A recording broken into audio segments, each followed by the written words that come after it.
안녕하세요. 담비의 오디오북입니다. 이번에 낭독해드릴 작품은 김동인 작가의 광염 소나타입니다. 광염 소나타는 1930년 1월 달에 중외일보에 10일 동안 연재되었던 작품입니다. 광염 소나타의 줄거리를 간단하게 요약하자면 이렇습니다. 남주인공 백성수는 광포한 야성 때문에 술과 심장마비로 죽은 아버지와 교양있고 어지신 어머니 사이에서 태어납니다. 처음에는 어머니의 보살핌 속에서 온순하고 성실하게 살았으나 가난 때문에 어머니가 죽게 되자 방화 사건을 냅니다. 그 때문에 야성적 천재성이 폭발하여 광염 소나타를 작곡하게 됩니다. 그 뒤로 음악 평론가 K 선생의 배려로 작곡 생활을 시작하게 되지만 점점 병세가 악화되어 강도가 심한 자극이 없이는 작곡을 할 수 없게 됩니다. 마침내 남주인공 백성수는 방화와 사체 유희와 살인까지 저지르고서 옥에 갇히게 됩니다. 그러나 이러한 백성수를 두고 화자인 K 선생은 이와 같은 천재를 단순히 사회 윤리 때문에 말살시키는 것은 옳지 않다고 강력하게 변호하는 내용입니다. 광염 소나타 작품의 평가는 어떨까요? 광염 소나타는 광화사와 더불어 김동인의 미의식과 예술관을 잘 드러낸 작품입니다.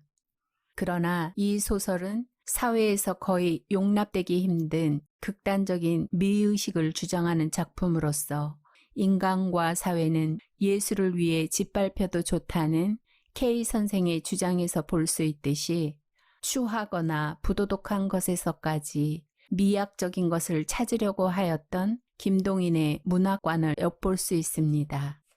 문학이 창작의 관례 때문에 실제적인 우리의 삶과는 구분된다고 해도 문학 작품이 독자의 의식에는 크고 작은 영향을 미친다는 것을 간과하면 안 되는 부분입니다.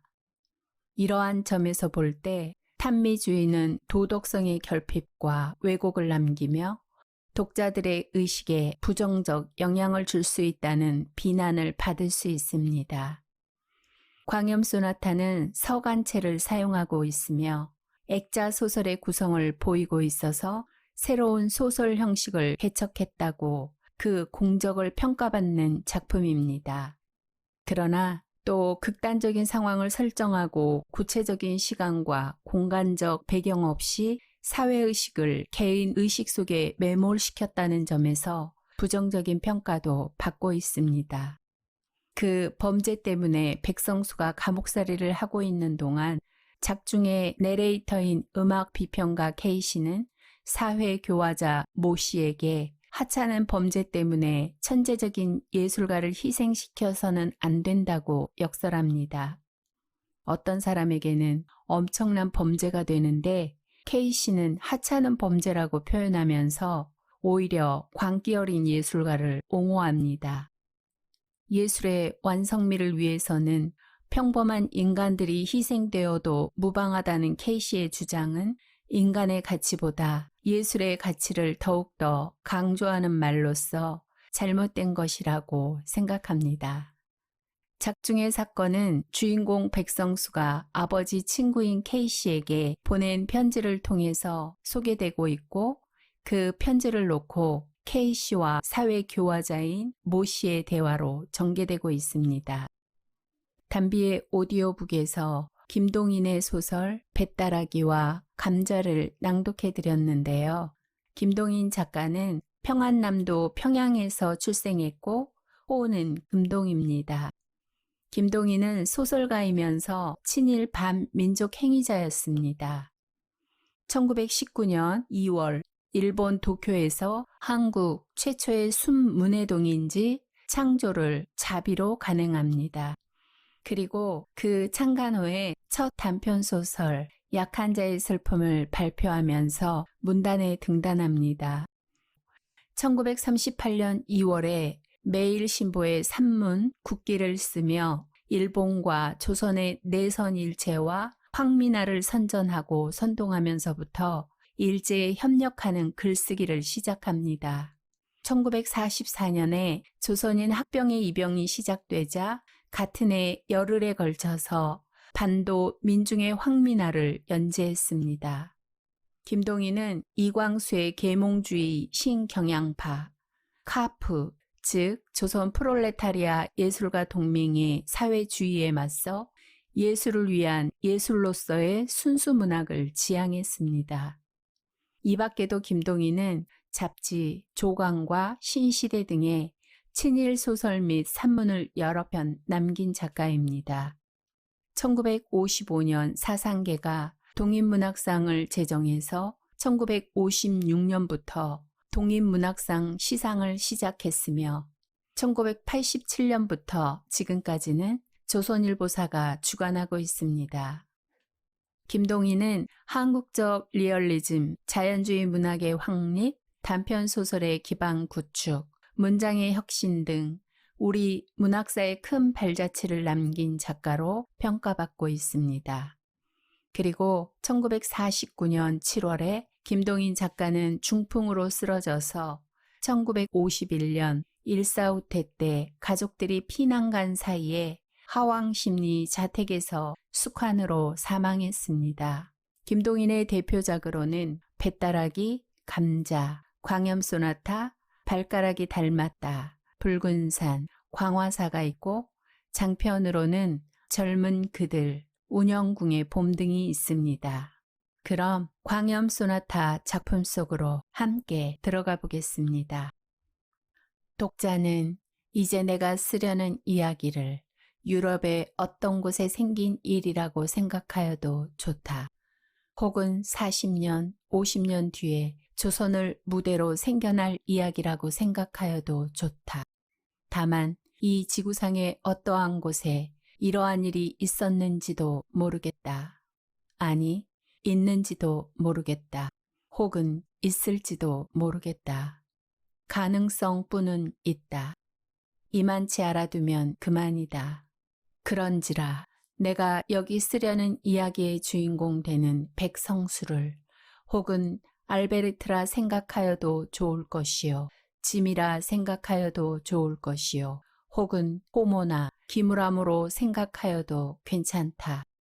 다만 사람이라 하는 동물을 주인공 삼아가지고 사람의 세상에서 생겨난 일인 줄만 알면 이러한 전제로서 자, 그러면 내 이야기를 시작하자. 기회라 하는 것이 사람을 망하게도 하고 흥하게도 하는 것을 아시오?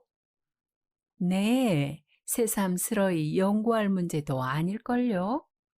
자, 여기 어떤 상점이 있다 합시다.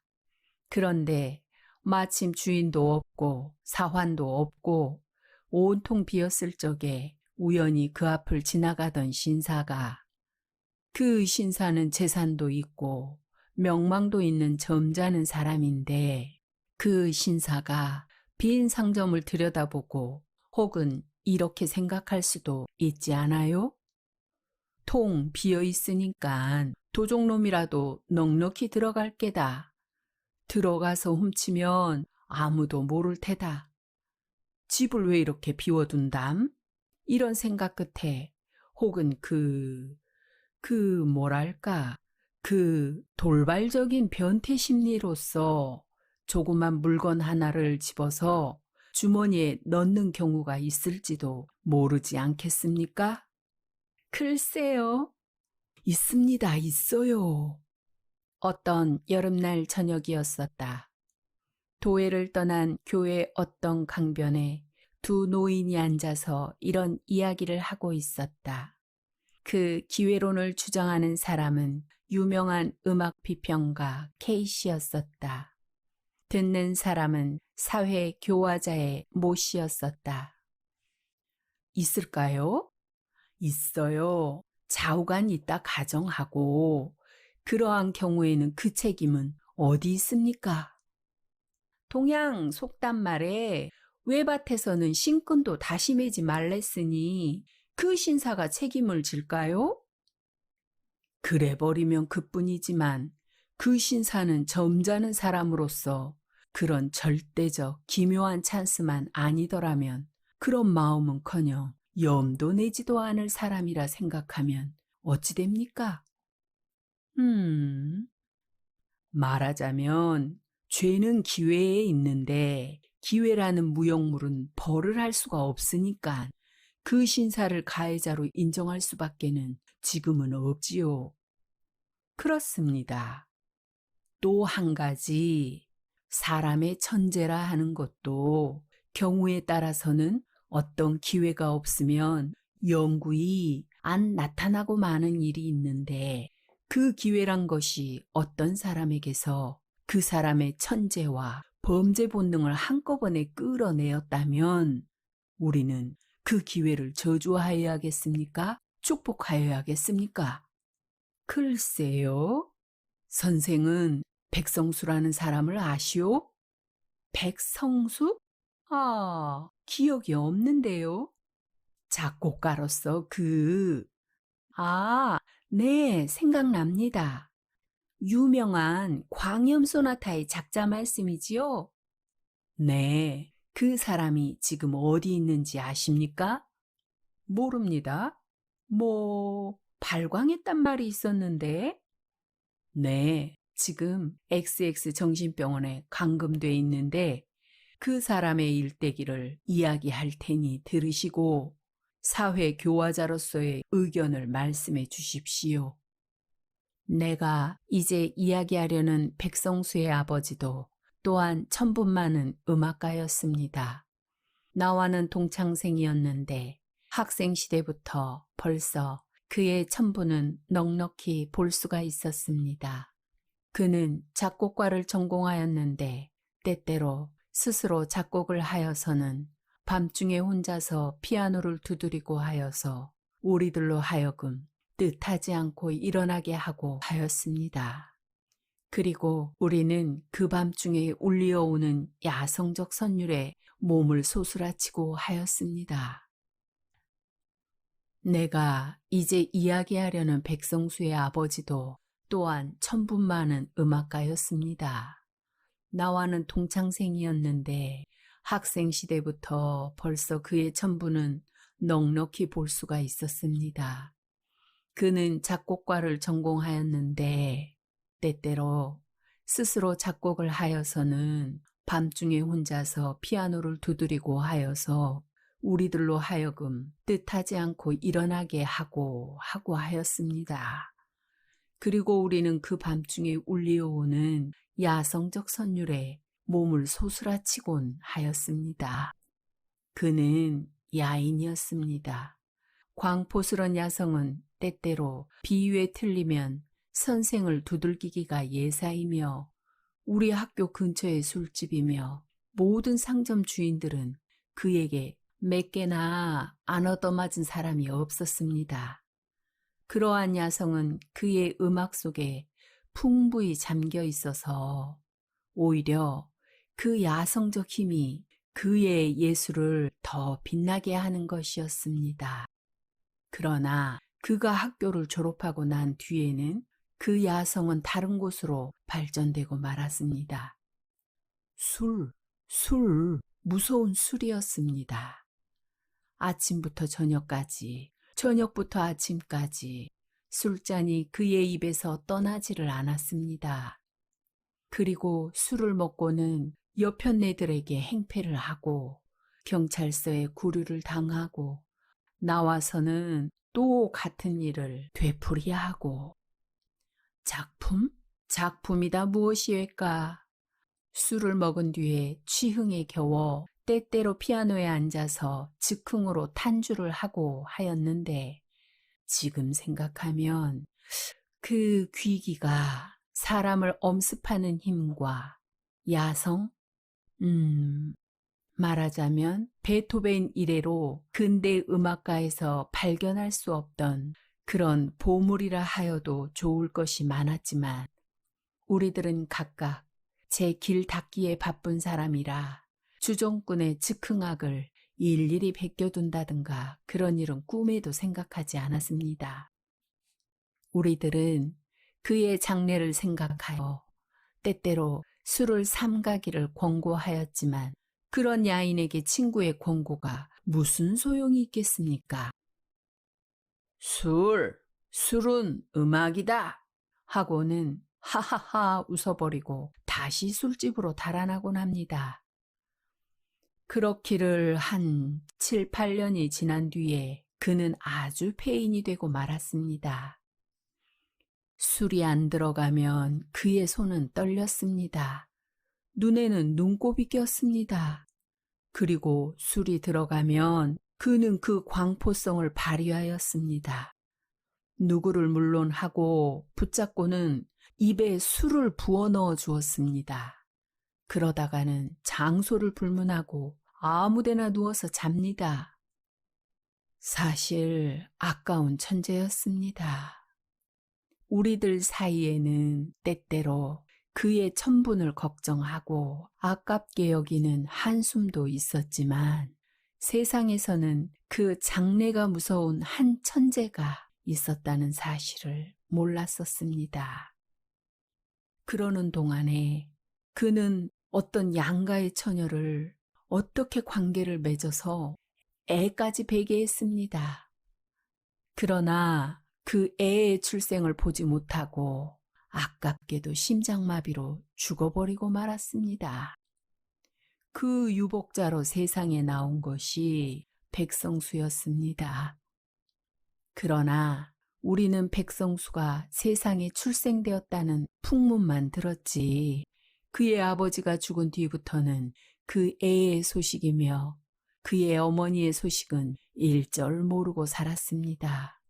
아니, 몰랐다는 것보다 그 집안의 일은 우리의 머리에서 완전히 잊혀지고 말았습니다. 그리고 30년이라는 세월이 흘렀습니다. 10년이면 산천도 변한다 하는데 30년 새의 변천을 어찌 이루다 말하겠습니까? 좌우간 그동안에 나는 내 이름을 닦아놓았습니다. 아시다시피 지금 K라 하면 이 나라에서 첫 손가락을 꼽는 음악 비평가가 아닙니까? 견실한 지도적 비평가 K라면 이 나라의 음악계의 권위이며 이 나의 한마디는 음악가의 가치를 결정하는 판결문이라 하여도 옳을 만치 되었습니다. 많은 음악가가 내 손 아래서 자랐으며 내 지도로서 이름을 날렸습니다. 재작년 이른 봄 어떤 날이었습니다. 그때 나는 조용한 밤중에 몇 시간씩을 XX 예배당에 가서 명상으로 시간을 보내는 것이 습관이 되어 있었습니다. 언덕 위에 홀로 서 있는 집으로서 조용한 밤중에 혼자 앉아 있노라면 때때로 들보에서 놀랍게 깬 비둘기의 날개 소리와 간간이 기둥에서 뚝뚝 하는 소리밖에는 아무 소리도 들리지 않는, 말하자면 나 같은 괴상한 성미를 가진 사람이 아니면 돈을 주면서 들어가래도 들어가지 않을 음침한 집이었습니다. 그러나 나 같은 명상을 즐기는 사람에게는 다른 데서 구하기 힘들도록 온갖 것을 가진 집이었습니다. 외따로이 조용하고 음침하며 간간히 알지 못할 신비한 소리까지 들리며 멀리서는 때때로 놀란 듯한 기적 소리도 들려오는 이것뿐으로도 상당한데 게다가 이 예배당에는 피아노도 한 대 있었습니다. 예배당에는 오르간은 있을지나 피아노가 있는 곳은 쉽지 않은 것으로서 무슨 흥이나 날 때에는 피아노에 가서 한 곡조 두드리는 재미도 또한 괜찮았습니다. 그날 밤도 아마 2시는 지났을걸요. 그 예배당에서 혼자서 눈을 감고 조용한 맛을 즐기고 있노라는데 갑자기 저편 아래에서 제제하는 소리가 납디다. 그래서 눈을 번쩍 뜨니까 불빛이 충천하였는데 내다보니까 언덕 아래 어떤 집이 불이 붙으며 사람들이 왔다 갔다 야단이었습니다. 이렇게 말하면 어떨지 모르지만 그다지 멀지 않은 곳에서 불 붙는 것을 바라보는 맛도 괜찮은 것이었습니다.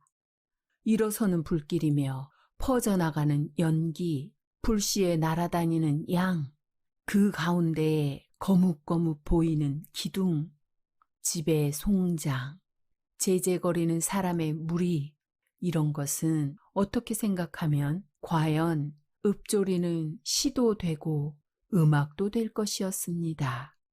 옛날에 로마의 네로가 로마시가 불붙는 것을 바라보면서 자기는 비파를 들고 노래를 하였다는 것도 음악가의 견지로 보면 그다지 나무랄 것이 아니었습니다. 나도 그때에 그 불을 보고서 차차 흥이 났습니다. 네로를 본받아서 나도 즉흥으로 한 곡조 두드려 볼까? 어렴풋이 이런 생각을 하며 나는 그 불을 정신없이 바라보고 있었습니다. 그때였습니다. 갑자기 덜컥덜컥 하는 소리가 들리더니 예배당 문이 열리며 웬 젊은 사나이 하나가 낭패한 듯이 뛰어들어왔습니다. 그리고 무엇에 놀란 사람같이 두리번 사면을 살피더니 그래도 내가 있는 것은 못 보았는지 저편에 있는 창 안에 가서 숨어 서서 아래서 붙는 불을 내다봅니다. 나도 꼼짝을 못하였습니다. 좌우간 심상스런 사람은 아니요. 방화범이나 도적으로밖에는 인정할 수 없지 않겠습니까? 그래서 꼼짝을 못하고 서 있노라니까 그 사람은 한숨을 쉽니다.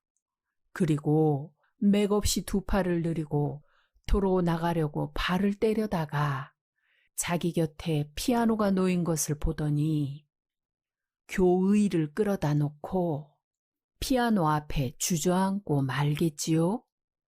나도 거기에 그만 직업적 흥미에 끌렸습니다. 그래서 무엇을 하나 보자 하고 있노라니까 뚜껑을 열더니 한번 뚱 하고 시험을 해보아요.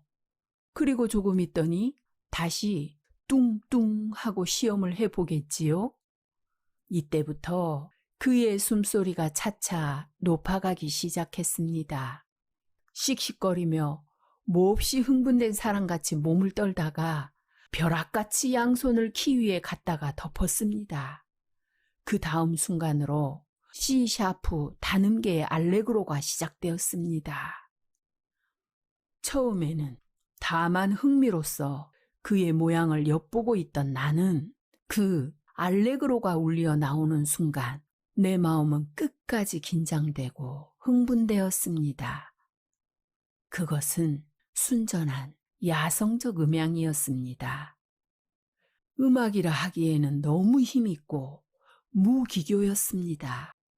그러나 음악이 아니라기에는 거기는 너무 괴롭고 무겁고 힘있는 감정이 들어 있었습니다.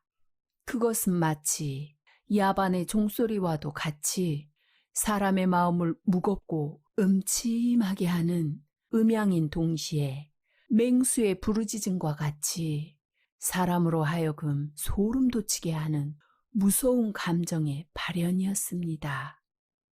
아, 그 야성적 힘과 남성적 부르짖음, 그 아래 감추어 있는 침통한 주림과 아픔, 순박하고도 아무 기교가 없는 그 표현. 나는 덜썩 그 자리에 주저앉고 말았습니다. 그리고 음악가의 본능으로서 뜻하지 않게 주머니에서 오선지와 연필을 꺼내었습니다. 피아노에 울려 나아가는 소리에 따라서 나의 연필은 오선지 위에서 뛰놀았습니다.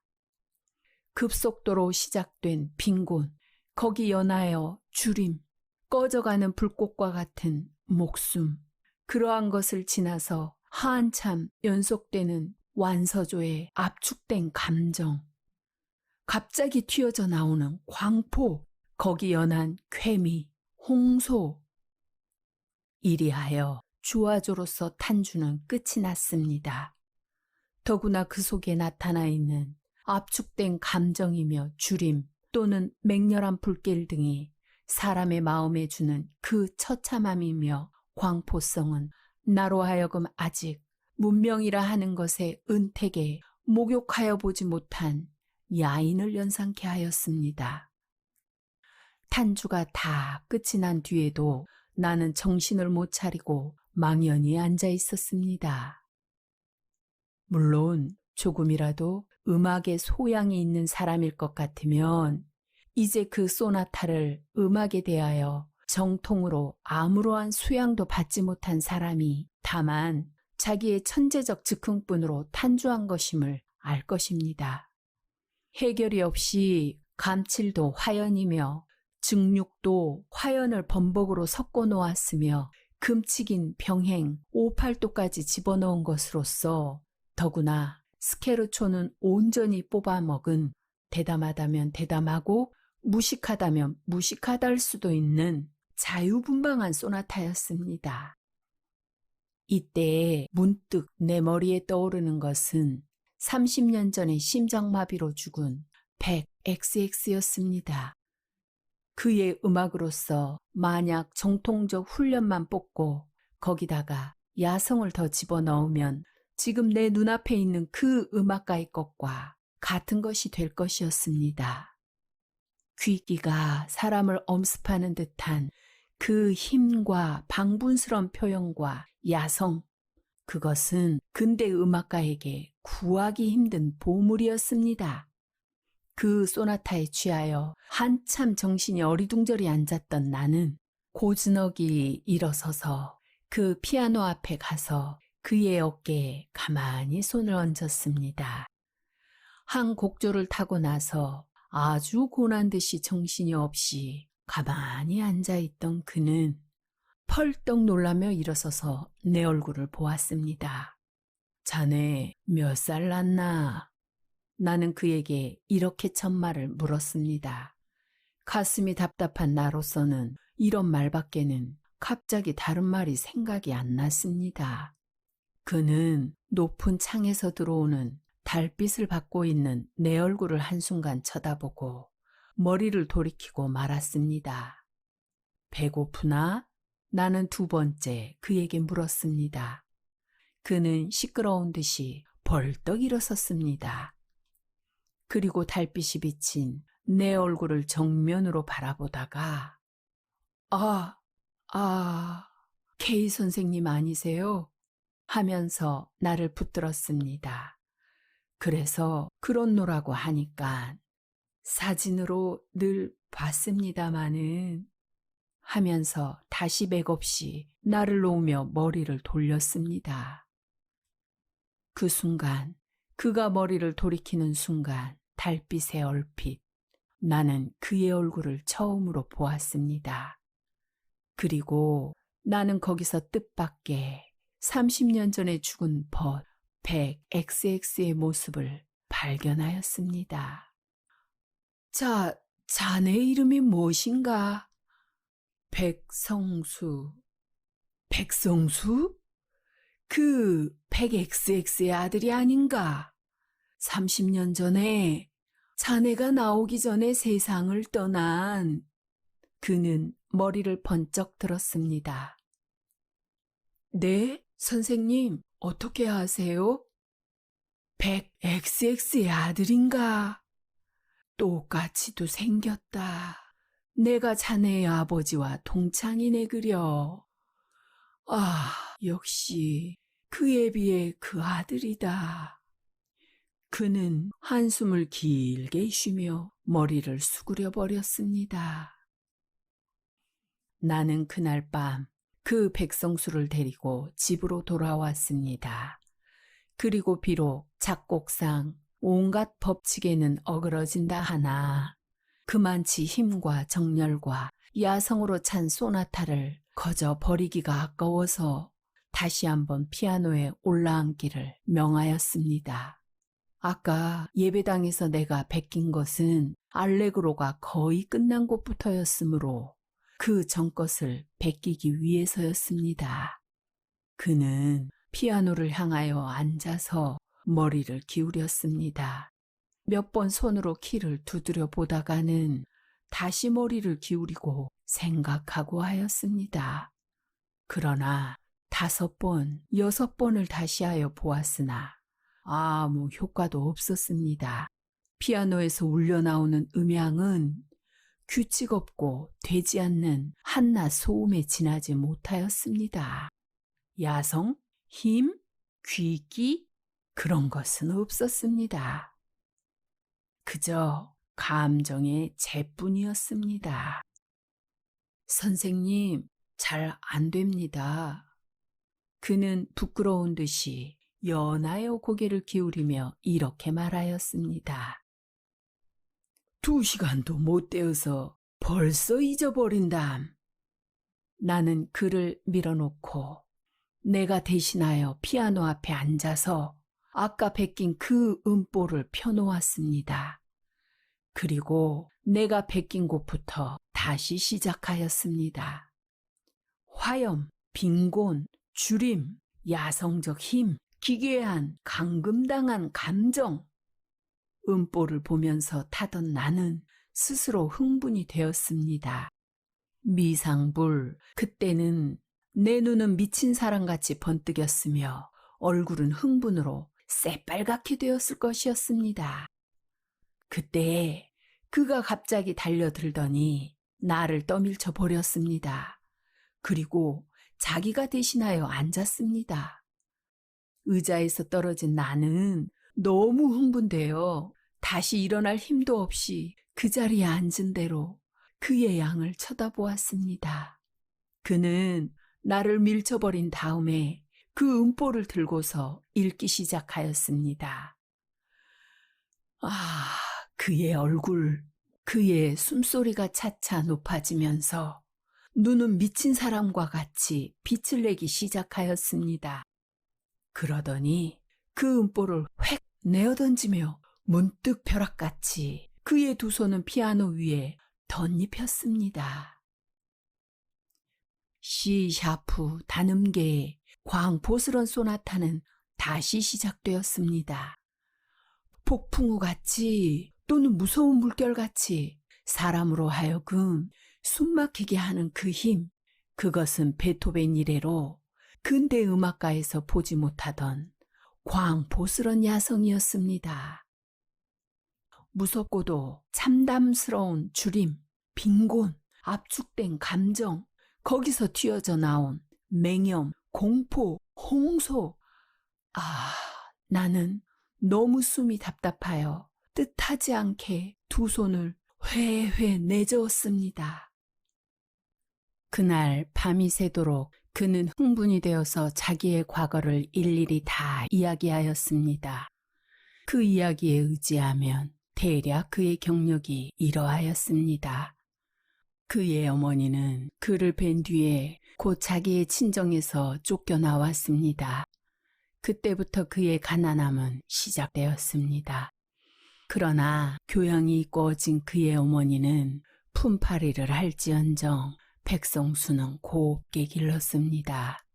변변치는 않은 아마 오르간 하나를 준비하여 두고 그가 잠자려고 할 때에는 슈베르트의 자장가로서 그의 잠을 도왔으며 아침에 깰 때는 하루 종일 유쾌히 지내게 하기 위하여 도랜드의 세컨드 왈츠로서 그의 원기를 돋우었습니다. 그는 3살 났을 적에 어머니의 품에 안겨서 오르간을 장난하여 보았습니다. 이 오르간을 장난하는 것을 본 어머니는 근근히 돈을 모아서 그가 6살 나는 해에 피아노를 하나 샀습니다. 아침에는 새소리, 바람에 버석거리는 포플러 잎소리, 어머니의 사랑, 부엌에서 국 끓는 소리, 이러한 모든 것이 이 소년에게는 신비스럽고도 다정스러워 그는 피아노에 앉아서 생각나는 대로 키를 두드리고 하였더랍니다. 이러한 가운데 고2 소악과 중악도 마치었습니다. 그러는 동안에 음악에 대한 동경은 그의 가슴에 터질 듯이 쌓였습니다. 중학을 졸업한 뒤에는 인젠 어머니를 위하여 그는 학업을 중지하지 않을 수가 없었습니다. 그는 어떤 공장의 직공이 되었습니다. 그러나 어진 어머니의 교육 아래서 길러난 그는 비록 직공은 되었다 하나 아주 올량한 사람이었습니다. 그리고 음악에 대한 집착은 조금도 줄지 않았습니다. 비록 돈이 없어서 정식으로 음악 교육은 못 받을 망정 거리에서 손님을 끊으라고 틀어놓은 유성기 앞이며 또는 일요일날 예배당에서 찬양대의 노래에 젊은 가슴을 뛰놀리던 그이였습니다. 집에서는 피아노 앞을 떠나본 일이 없었습니다. 때때로 비상한 감흥으로 오선지를 내어놓고 음보를 그려본 적도 한두 번이 아니었습니다. 그러나 이상한 것은 그만치 뛰놀던 열정과 터질 듯한 감격도 음보로 그려놓으면 아무 긴장도 없는 싱거운 음계가 되어버리고 하였습니다. 왜 그만치 천분이 있고 그만치 열정이 있던 그에게서 왜 그런 재와 같은 음악만 나왔느냐고 물으실 테지요. 거기에 대해서는 이따가 설명하리다. 그의 어머니는 문득 몹쓸 병에 걸렸습니다. 자양과 약값, 그의 몇 해를 근근히 모았던 돈은 차차 줄기 시작하였습니다. 조금이라도 안락한 생활이 되기만 하면 정식으로 음악에 대한 교육을 받으려고 모아두었던 저금은 그의 어머니의 병에 다 들어갔습니다. 그러나 그의 어머니의 병은 차도가 보이지 않았습니다. 그리하여 그와 내가 그 예배당에서 만나기 전해 여름 어떤 날 그의 어머니는 도저히 회복할 가망이 없는 중태까지 빠지게 되었습니다. 그러나 그때는 벌써 그에게는 돈이라고는 다 떨어진 때였습니다. 그날 아침 그는 위독한 어머니를 버려두고 역시 공장에를 갔습니다. 그러나 아무리 하여도 마음이 놓이지 않아서 일을 중도에 그만두고 집으로 돌아왔습니다. 그때는 어머니는 벌써 혼수 상태에 빠져 있었습니다. 가슴이 덜컥 내려앉은 그는 황급히 다시 뛰어나갔습니다. 그러나 어디로? 무얼 하러? 뜻없이 뛰어나와서 한참 다름박질을 하다가 그는 문득 정신을 차리고 의사라도 청할 양으로 희끈 돌아섰습니다. 그때였습니다. 아까 내가 말한 바 기회라는 것이 그때에 그의 앞에 나타났습니다. 그것은 조그만 담배가게 앞이었는데 가게와 안방과의 사이에 문은 닫혀 있고 안에는 미상불 사람이 있을지나 가게를 보는 사람은 눈에 안 띄었습니다.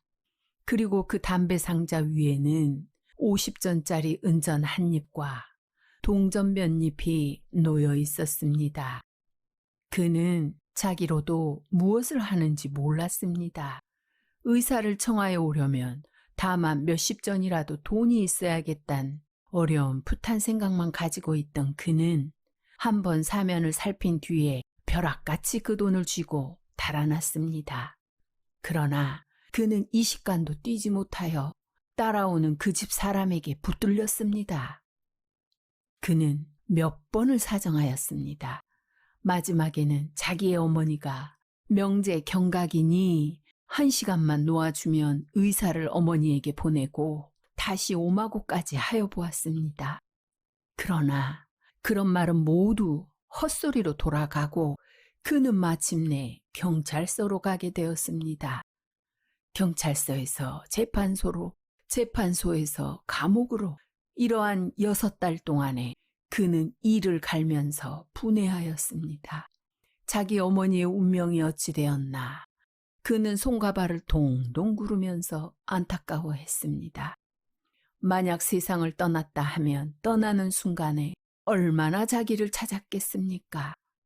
임종에도 물 한 잔 떠넣어 줄 사람이 없는 어머니였습니다. 애타하는 그 모양, 목말라 하는 그 모양을 생각하고는 그 어머니에게 지지 않게 자기도 애타하고 목말라 했습니다. 반년 뒤에 겨우 광명한 세상에 나와서 자기의 오막살이를 찾아가매 거기는 벌써 다른 사람이 들어 있었으며 그의 어머니는 반년 전에 아들을 찾으며 길에까지 기어 나와서 죽었다 합니다. 공동묘지를 가보았으나 분묘조차 발견할 수가 없었습니다. 이리하여 갈 곳이 없이 헤매던 그는 그날도 역시 잘 곳을 찾으러 헤매다가 그 예배당, 나를 만난 그곳까지 뛰쳐들어온 것이었습니다. 여기까지 이야기해오던 K씨는 문득 말을 끊었다. 그리고 마도로스 파이프를 꺼내어 담배를 피워가지고 빨면서 모씨에게 향하였다. 선생은 이제 내가 이야기한 가운데 모순된 점을 발견 못하셨습니까? 글쎄요. 그럼 내가 대신 물으리다.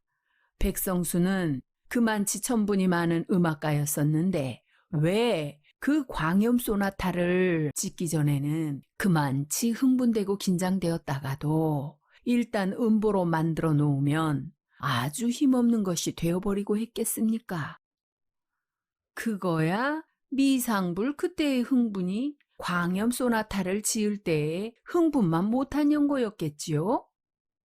그렇게 해석을 하세요. 듣고 보니 그것은 한 해석이 되기는 합니다. 그러나 나는 그렇게 해석 안 하는데요. 그럼 K씨는 어떻게 해석하십니까? 나는 내 해석을 말하는 것보다 그 백성수한테서 내게로 온 편지가 한 장 있는데 그것을 보여드리리다.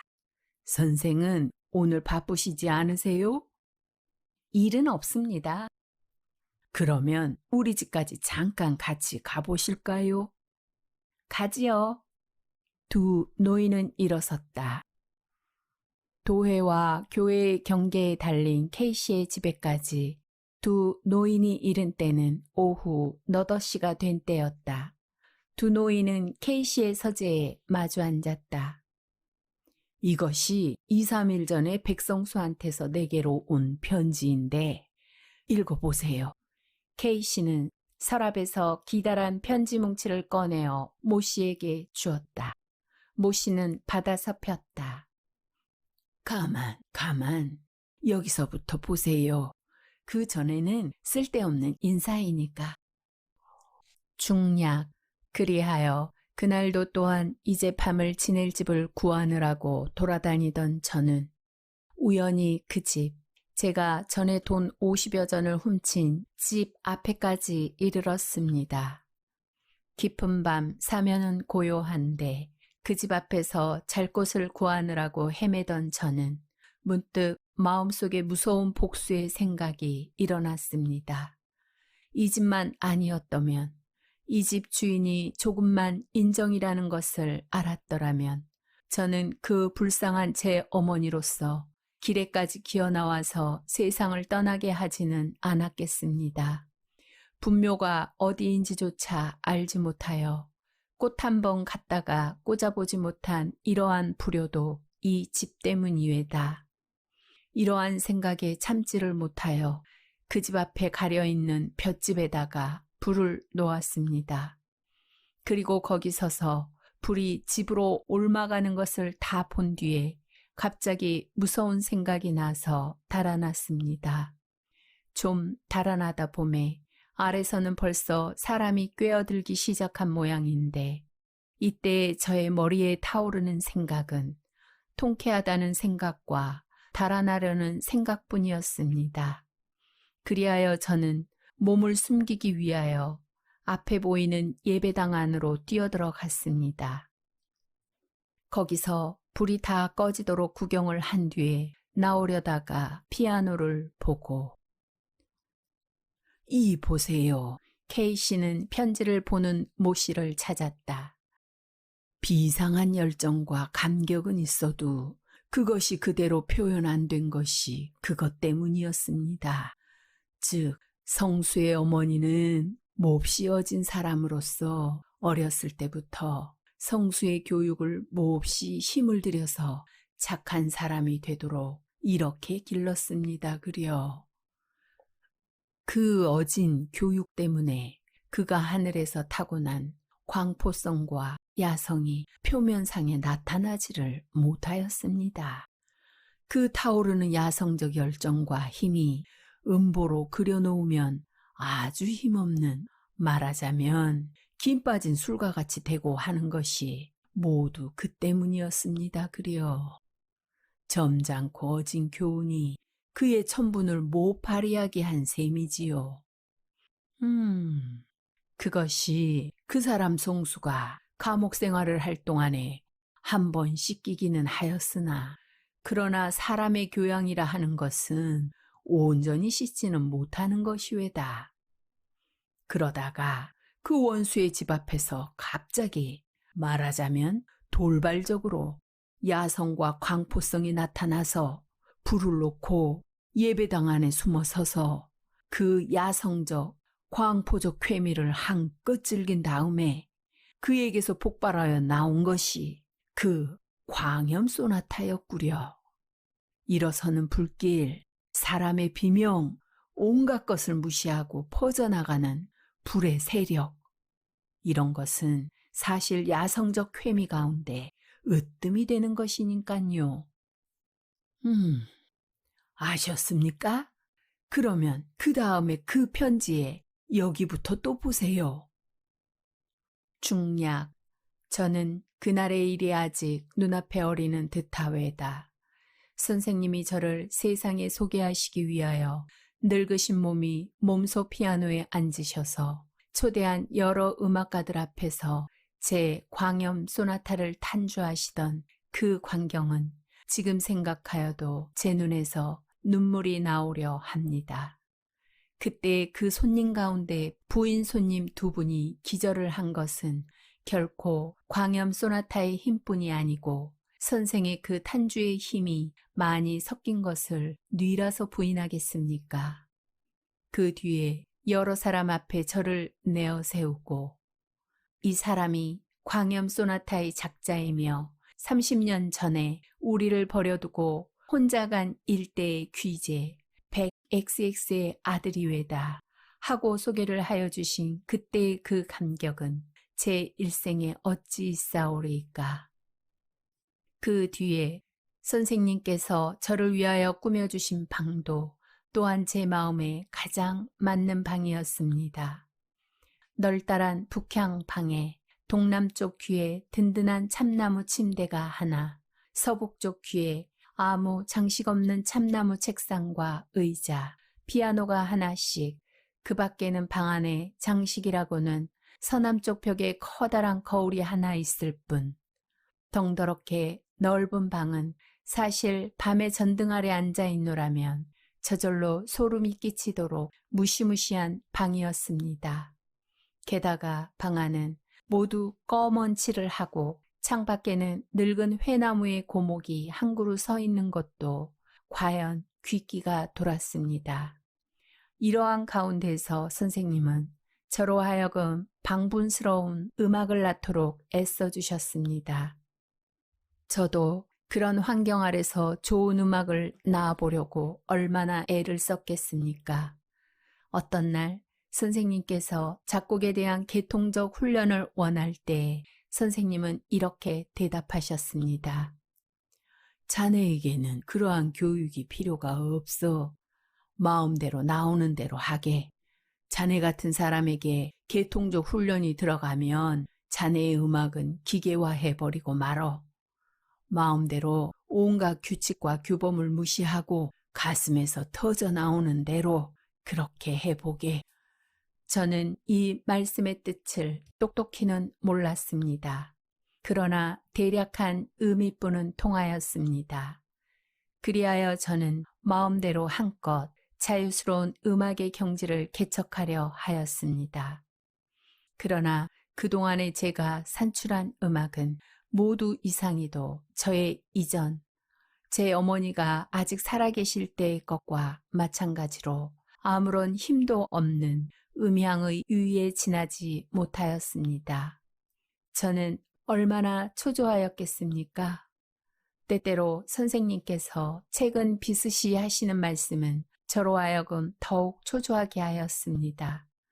그리고 마음이 초조하면 초조할수록 제게서 생겨나는 음악은 더욱 나약한 것이 되었습니다. 저는 때때로 그 불붙던 광경을 생각하여 보았습니다. 그리고 그때 통쾌하던 감정을 되풀이하여 보려 하였습니다. 그러나 그것 역시 실패에 돌아갔습니다. 때때로 비상한 열정으로 음보를 그려놓은 뒤에 몇 시간을 지나서 다시 한번 읽어보면 거기는 아무 힘이 없는 개념만 있고 하였습니다. 저의 마음은 차차 무거워지기 시작하였습니다.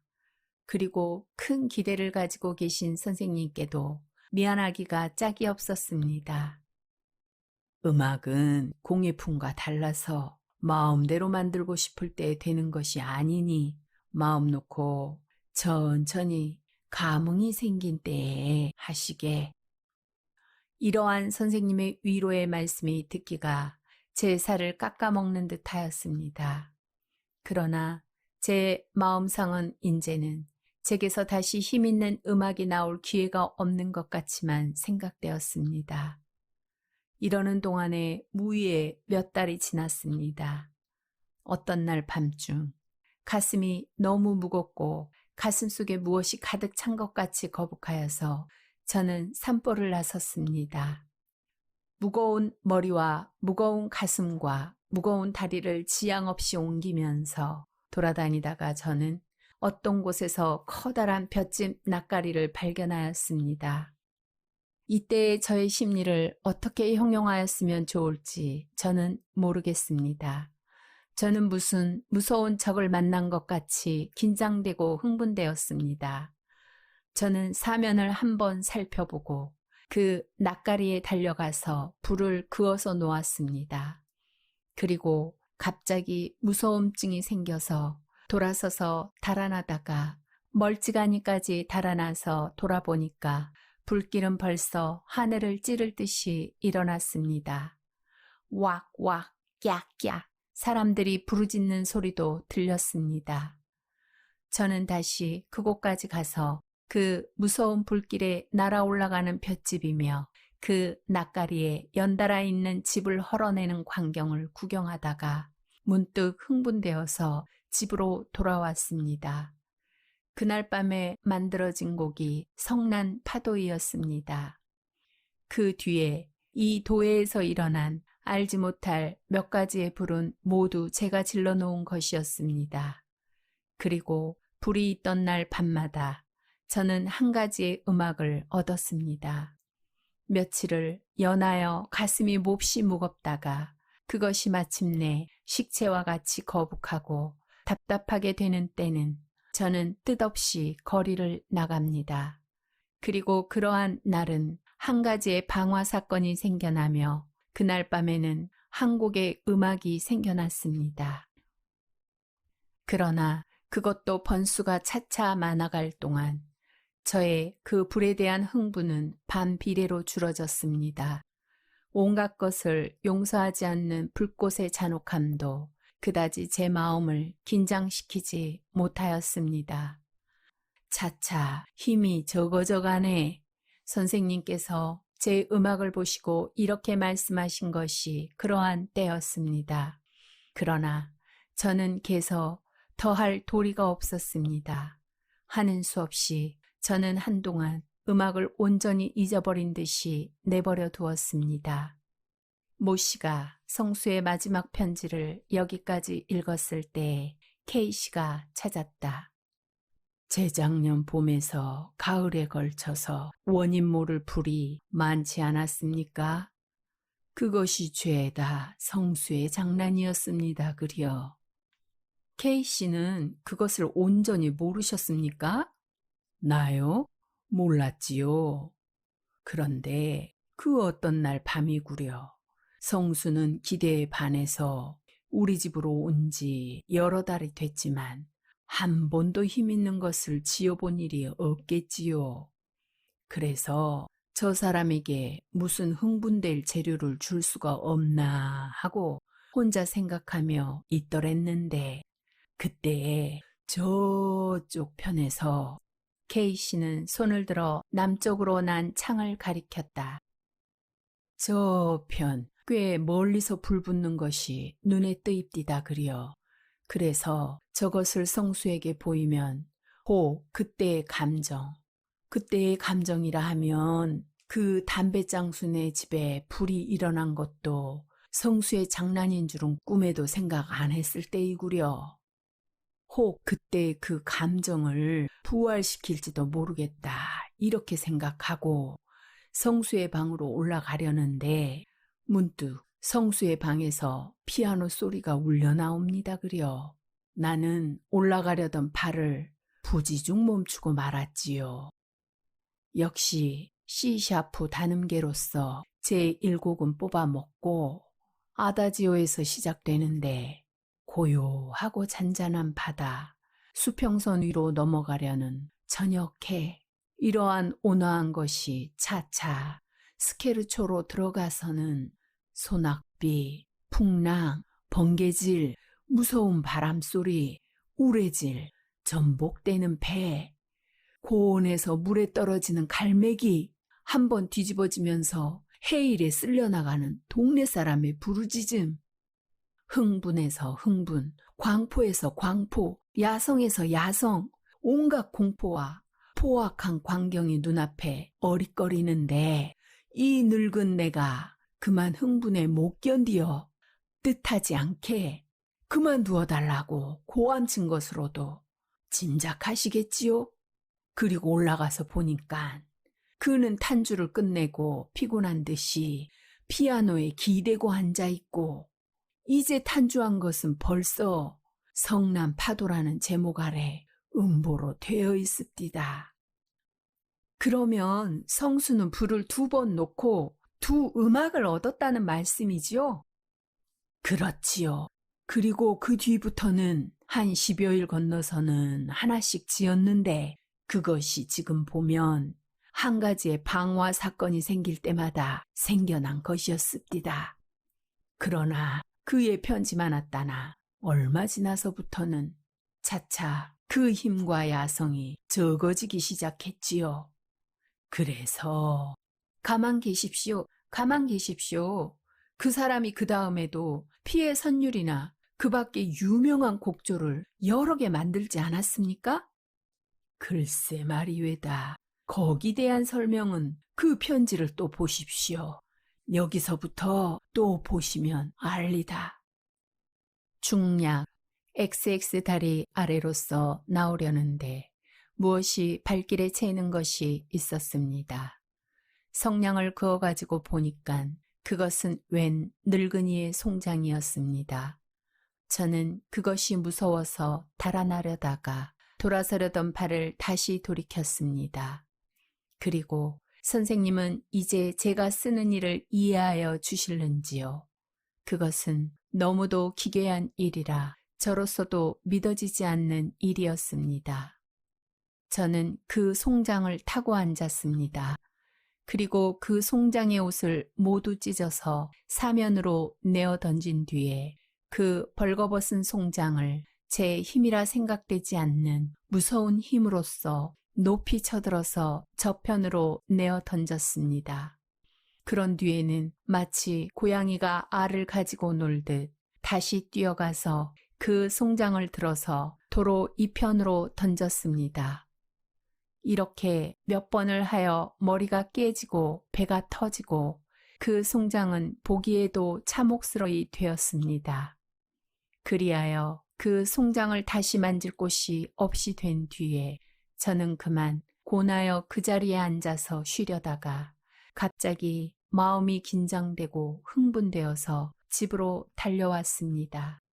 그날 밤에 된 것이 피해 선율이었습니다. 선생은 이러한 심리를 아시겠습니까? 글쎄요. 아마 모르실걸요. 예술가로서는 능히 머리를 끄덕일 수 있는 심리회다. 그리고 또 여기를 읽어보십시오. 중략. 그 여자가 죽었다는 것은 제게는 사실 뜻밖이었습니다. 저는 그날 밤 혼자 몰래 그 여자의 무덤을 찾아갔습니다. 그리고 7, 8시간 전에 묻어놓은 그의 무덤의 흙을 다시 파서 그의 시체를 꺼내어 놓았습니다. 푸르른 달빛 아래 누워있는 아름다운 그의 모양은 과연 선녀와 같았습니다. 가볍게 눈을 닫고 있는 창백한 얼굴, 곧은 콧날, 풀어헤친 검은 머리, 아무 표정도 없는 고요한 얼굴은 더욱 처염함을 도왔습니다. 이것을 정신없이 들여다보고 있던 저는 갑자기 흥분이 되어 선생님, 저는 이 아래를 쓸 용기가 없습니다. 재판소의 조서를 보시면 저절로 아실 것이 옳시다. 그날 밤 된 것이 사령이었습니다. 어떻습니까? 네? 언어 도단이에요. 선생의 눈으로는 그렇게 배실이다. 근데 또 여기를 읽어보십시오. 중략. 이리하여 저는 마침내 사람을 죽인다 하는 경우에까지 이르렀습니다. 그리고 한 사람이 죽을 때마다 한 개의 음악이 생겨났습니다. 그 뒤부터 제가 지은 그 모든 것은 모두 다 한 사람씩의 생명을 대표하는 것이었습니다. 인전 더 보실 것이 없습니다. 그런데 그만큼 보셨으면 성수에 대한 대략의 일은 아셨을 터인데 거기에 대한 의견이 어떻습니까? 어떤 의견 말씀이 오니까 어떤 기회라는 것이 어떤 사람에게서 그 사람의 가지고 있는 천재와 함께 범죄 본능까지 끌어냈다면 우리는 그 기회를 저주하여야겠습니까? 혹은 축복하여야겠습니까? 이 성수의 일로 말하자면 방화, 사체 모욕, 살인, 온갖 죄를 다 범했어요. 우리 예술가 협회에서 나름 수단을 다 써서 정부에 탄원하고 재판소에 탄원하고 해서 겨우 성수를 정신병자라 하는 명목 아래에 정신병원에 감금했지. 그렇지 않으면 당장의 사형이 아닙니까? 그런데 이제 이 편지를 보셔도 짐작하시겠지만 통상시에는 그 사람은 아주 명민하고 점잖고 온화한 청년입니다. 그러나 때때로 뭐랄까, 그 흥분 때문에 눈이 아득하여져서 무서운 죄를 범하고 그 죄를 범한 다음에는 훌륭한 예술을 하나씩 산출합니다.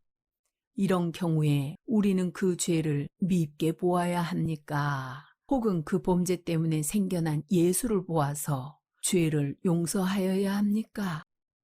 그게야 죄를 범치 않고 예술을 만들어냈으면 더 좋지 않습니까?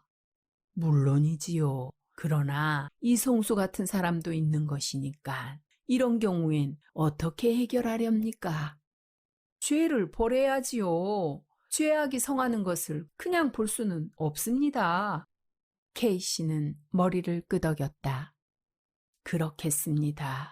그러나 우리 예술가의 견지로는 또 이렇게 볼 수도 있습니다. 베토벤 이후로는 음악이라 하는 것이 차차 힘이 빠져가서 꽃이나 계집이나 이런 것만 찬미할 줄 알고 연애나 칭송할 줄 알아서 선이 굵은 것은 볼 수가 없이 되었습니다.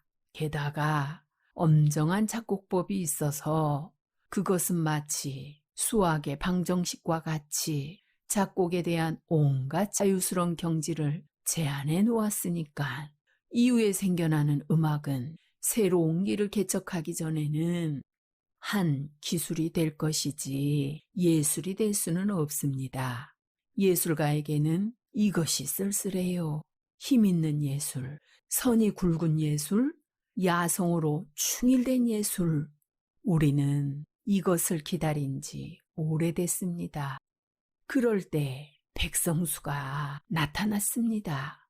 사실 말이지 백성수의 그 새의 예술은 그 하나하나가 모두 우리의 문화를 영구히 빛낼 보물입니다. 우리의 문화의 기념탑입니다. 방화, 살인, 변변치 않은 집게, 변변치 않은 사람개는 그의 예술의 하나가 산출되는데 희생하라면 결코 아깝지 않습니다. 천년에 한 번, 만년에 한 번 날지 못 날지 모르는 그 천재를 몇 개의 변변치 않은 범죄를 구실로 이 세상에서 없이 하여 버린다 하는 것은 더 큰 죄악이 아닐까요? 적어도 우리 예술가에게는 그렇게 생각됩니다. K씨는 마주 앉은 노인에게서 편지를 받아서 서랍에 집어넣었다. 새빨간 저녁해에 비치어서 그의 늙은 눈에는 눈물이 반짝였다.